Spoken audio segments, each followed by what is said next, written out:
Rumor has it you're looking for a fresh face. I could get behind this. I just want to do it my way. Sure, of course. No one expects you to be as good as I am. That's not what I said. But it's what you meant. It is great to get to chat with you guys for Unstable Season 2. I watched it the other day and just had an absolute blast from start to finish with it. Now, John Owen, I would actually like to turn to you first. Season 1 kind of touches on it, but Season 2 really explores Jackson trying to find an identity away from his father. And given that this show is created by both of you and stars both of you, I'm curious how much you drew from your own personal life in this season in particular in comparison to maybe Season 1.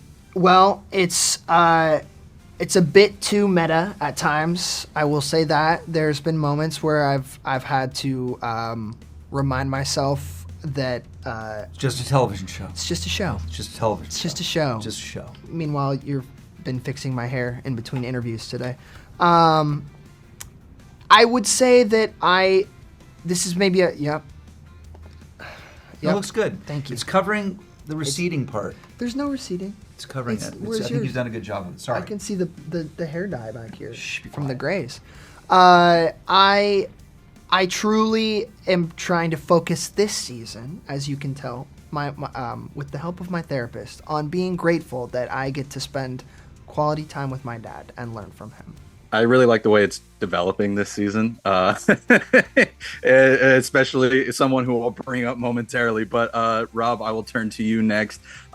Season 1 really saw Ellis sort of still grappling with the loss of his wife and Jackson's mom, but Season 2 finds him in a different place as he sort of struggles to focus on just work at all.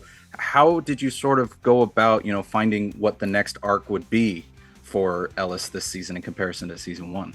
Well, we have a new partner in the show, Andrew Gerland, and when Andrew came in to the show, one of the things that he wanted to do that we just loved was to really lean into the meta relationship of Jackson, Ellis, me, and Johnny, and just mine the reality of the absurdities that come along with the life that I've lived and having kids, and so it's very, very, very much sort of refocused on that, and it's I'm glad that you picked up on it, and also the other thing was we really wanted to turn Fred Armisen loose.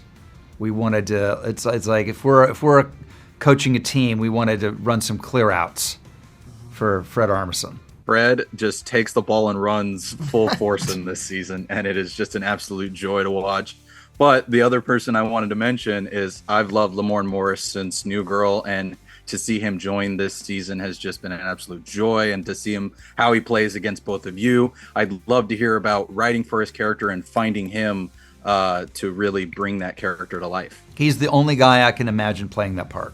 And right, I mean, like He crushed it. That's a tough, and it was a tough, it's a very tough part. tough part to write at first, and then in translation, a difficult part to come in and play, because it carried a lot of story, but also a lot of comedic relief, and that balance is hard, and he's so good at it. So good, because that part could easily have been a caricature of, is he possibly the heir apparent villain, whatever, and he's it's such a nuanced, smart take, which is sort of And what he does. He's just so likable.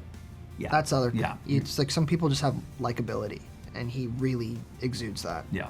It's definitely hard to make Lamorne Morris into a villain, but like you say, I love that the writing really does a good job of finding that balance between them. So kudos to you both on that. I see I'm almost out of time, so actually before I let you go, Rob, I had a question for you outside of the show, which was that there was a recent report that a new St. Elmo's Fire was looking to be in the works and hopefully bring everybody back. And I'm curious if you've heard those talks or what your thoughts are on Sony looking to sort of revive that property, especially after the recent documentary. This has been, this is a real thing.